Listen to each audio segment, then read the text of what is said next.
السلام علیکم ناظرین، میں طارق اسماعیل ساگر آپ کی خدمت میں کچھ نئی گزارشات کے ساتھ۔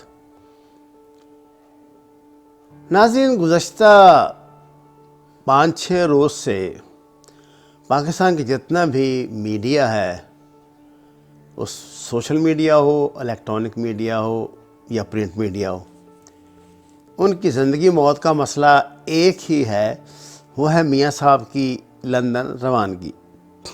میاں صاحب کی ایئر بس کے اندر کیا تھا، اس کے باہر کیا تھا، میاں صاحب کیسے کھڑے ہوئے، کیسے بیٹھے، انہوں نے فلاں کو کیا اشارہ کیا، فلاں سے کیا کہا، ان کے آگے پھر رکھے ہوئے تھے، انہوں نے سوٹ پہنا ہوا تھا، انہوں نے لوگوں کو بلایا، ان کو صرف ویو کیا، کسی سے بات نہیں کی۔ وہ لندن گئے، وہاں اپنے بیٹوں سے ملے، ان کو یہ کہا، ان سے جفیاں ڈالی، خوشگوار۔ یعنی آپ حیران ہوں گے کہ 3 دن سے 4-5 دن سے جو میں دیکھ رہا ہوں، 8 بجے سے 11 بجے تک یہی بکواس چلتی ہے۔ خدا کی پناہ، اللہ جانے ہماری قوم کو اللہ تعالیٰ نے دماغ کی جگہ ہمارے سروں میں کیا چیز رکھی ہے۔ دن رات یہ لوگ روتے ہیں، ماتم کرتے ہیں، ہائے سبزی مہنگی ہو گئی، ہائے فلاں چیز مہنگی ہو گئی، یہ نہیں مل رہا، وہ نہیں مل رہا، مہنگائی ہو گئی، یہ گورنمنٹ نے ظلم کر دیا، وہ کر دیا۔ اور ان سب جو ہوتے ہیں معاملات، ان کا حل ہمارے نزدیک کیا ہے؟ میاں صاحب کی روانگی، میاں صاحب کی آمد، آصف زرداری صاحب کی بیماری، ان کی پھر اب دوبارہ روانگی، کلثوم میاں صاحب کی صاحبزادی مریم نواز کب جائیں گی، کیسے جائیں گی، انہوں نے کیا کہا، انہوں نے بیٹھتے ہوئے یہ کہا۔ ایک ایک لمحے، یعنی آپ ٹی وی سکرینوں پہ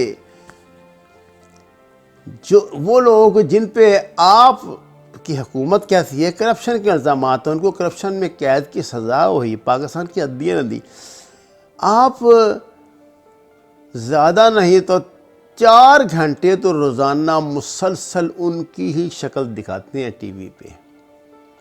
اس کا مطلب تو یہ ہے کہ اپوزیشن تو آپ ہیں، حکومت تو وہ ہے، آپ کے دل و دماغ پر تو وہ چھائے ہوئے ہیں۔ خیر، میرے کہنے سے آپ نے ہٹ تو جانا نہیں، ظاہر ہے جو مالکان کی پالیسی ہوتی ہے، جہاں سے اشتہار ملیں گے، جہاں سے پیسے ملیں گے، جہاں سے دھندا چلے گا وہ چلائیں گے۔ دھندا ہے، مندہ ہے پر دھندا ہے جی، دھندا تو ایسے ہی چلتا ہے۔ پھر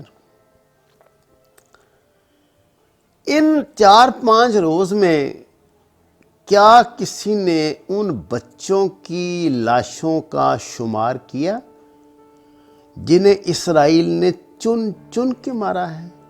اس مرتبہ جو انہوں نے اسرائیل نے پالیسی اپنائی ہے وہ ہے فلسطینی بچوں کا قتل۔ وہ ایمفیسائز بچوں پہ کر رہے ہیں، چھوٹے چھوٹے 5-5، 8-8، 10-10، 12-12 سال کے بچوں کو وہ مار رہے ہیں، فضا سے مار رہے ہیں، زمین سے مار رہے ہیں، ان کو پکڑ کے ہاتھوں سے مار رہے ہیں، ان کو مار رہے ہیں، ان کی نسل کشی کر رہے ہیں۔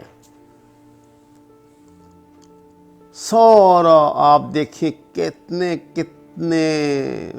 جگر پاش مناظر جو ہیں آپ کو سوشل میڈیا پہ ملیں گے، لیکن ایک فقرہ آپ، ایک سطر آپ پاکستان کے کسی اخبار میں، کسی میڈیا، کسی اور میڈیم میں، کسی بھی اور میڈیم پر آپ مجھے دکھا دیں، ایک بات نہیں کسی نے اس حوالے سے۔ میں کہتا ہوں خبر تک نہیں دی، خبر دینے سے قیامت آ جائے گی، لیکن اس خبر کے پیسے نہیں نہ ملیں گے۔ اگر یہ خبر آپ دیں گے تو اس کے پیسے کون دے گا، اس کے ساتھ اشتہار کون سے وابستہ ہیں، اس کے ساتھ کون سا میڈیا گروپ لگا ہوا ہے، اس کا کس سیاسی مافیا کو فائدہ ہوگا یا نقصان ہوگا، کس سے پیسے لینے ہیں۔ تو آپ تو بزنس کر رہے ہیں، صحافت تو آپ نہیں کر رہے، آپ تو بزنس کر رہے ہیں۔ آپ بزنس میں آدمی کس حد تک گر سکتا ہے وہ آپ یہ جو لوگ خواتین کا کاروبار کرتے ہیں وہ خود کو کنجر تو نہیں کہتے، وہ اپنے لیے یہ الفاظ تو استعمال نہیں، وہ تو میڈل مین ہوتے ہیں، یہ جو آپ کے کعبہ خانے آباد کرتے ہیں، جو آپ کے یہ جو بڑے بڑے محلات ہیں، اور یہ آپ کے ہاسٹلز بڑے بڑے، اور آپ کے بڑے بڑے سرکاری مہمان خانے جو لوگ آباد کرتے ہیں، وہ بڑے معزز لوگ ہوتے ہیں، لیکن وہ اسے کاروبار سمجھ کے کرتے ہیں نا۔ جو چیز آپ کو انہوں نے 1 لاکھ کی پہنچائی ہے، اس میں سے 20,000 وہ رکھ لیتے ہیں، یہ کاروبار ہے ان کا۔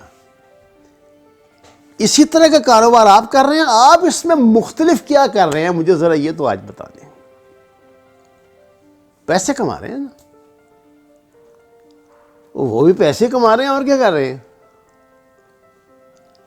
آپ یہ ریاست کا 5واں ستون کیسے بن گئے؟ ہاں جی، آپ کو کس نے حق دیا ہے کہ آپ ریاست کا 5واں ستون بن جائیں؟ ان کے کی جو 2-4 بیچاروں کی مساجد بچتی ہوں گی، بچوں کی لاشیں مساجد میں لے کے آتے ہیں، قطاریں لگی ہوئی ہیں ان کی لاشوں کی، بچوں کی۔ چلیے، ممکن آپ کو اس پہ غصہ نہ آتا ہو، غیرت نہ آتی ہو۔ یہ ناروے میں کل کی بات ہے واقعہ، سوائے سوشل میڈیا، اگر سوشل میڈیا سے خبر نہ ملتی تو ہمیں تو خبر ہی نہ ملتی۔ یہ جو قرآن پاک کو خاکم بدہن جلانے کی کوشش کی گئی، اور ایک مسلمان بچے نے، مجھے اس کا نام تو نہیں پتا، لیکن اللہ بڑے کاموں کے لیے جن کو چنتا ہے ان کو، وہ بڑے بڑے ناموں والے لوگ تھوڑا ہوتے ہیں۔ یہ ناموں والے لوگ تو دیکھیں نا کیسے ذلیل و خوار ہو رہے ہیں۔ گمناموں سے بھی اللہ بڑے بڑے کام لے لیتا ہے، یہ تو اس کی حکمت ہے، جس کو اس نے جس چیز سے نوازنا ہو، جس نعمت سے نوازنا ہو۔ اس بچے نے اپنی جان پہ کھیل کے پورے مجمع میں حملہ کیا اس پہ۔ وہ جانتا تھا وہ کمزور ہے، درجنوں پولیس والے کھڑے ہیں، مسلح فوجی کھڑے ہیں، اس کو مار بھی سکتے ہیں، اس کے ٹانگ باز وہ توڑ بھی سکتے ہیں، مارا بھی ہوگا، کچھ توڑا بھی ہوگا۔ وہ اپنی جان سے بیچارہ گزر گیا۔ اس نے اپنے طور پہ جو کوشش کی، جس حد تک بھی کی، لیکن وہ تو ایک عام پاکستان، ایک عام مسلمان ہوگا نا، پتہ نہیں مجھے نہیں پاکستانی ہے کہ نہیں، میرا خیال پاکستانی نہیں ہے، وہ تو ایک عام مسلمان ہوگا نا، ناروے میں رہتا ہوگا، اس کی زندگی اب جہنم بنا دیں گے، وہ اس کو 12 پتھر ہی کر دیں گے، اس کو نکلنے پہ مجبور کر دیں گے، پتہ نہیں بیچارے کا آگے کیریئر کیا ہوگا۔ لیکن وہ اپنے سے کر گزرا۔ اس نے تو بھائی اپنا بزنس نہیں دیکھا، اپنا گھر بار نہیں دیکھا، اپنا کچھ نہیں دیکھا،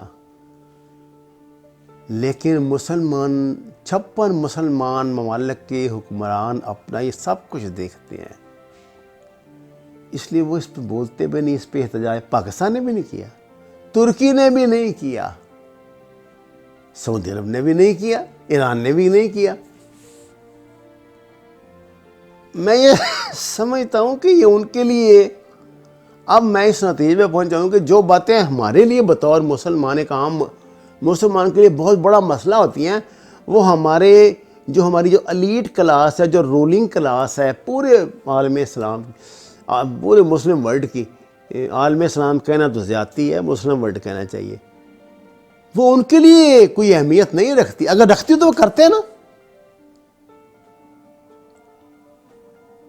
یہ بے حسی، یہ بغیرتی ہمیں کہاں لے جائے گی؟ اس کا کیا اختتام ہوگا؟ اس کا کیا انجام ہوگا؟ اللہ ہمیں اس وقت سے بچائے جو ہم پہ آنے والا ہے۔ ناظرین، اگر آپ نے ہمارے چینل کو سبسکرائب نہیں کیا تو اسے سبسکرائب کریں تاکہ آپ کا رابطہ ہم سے بحال رہے۔ آپ کا بہت شکریہ۔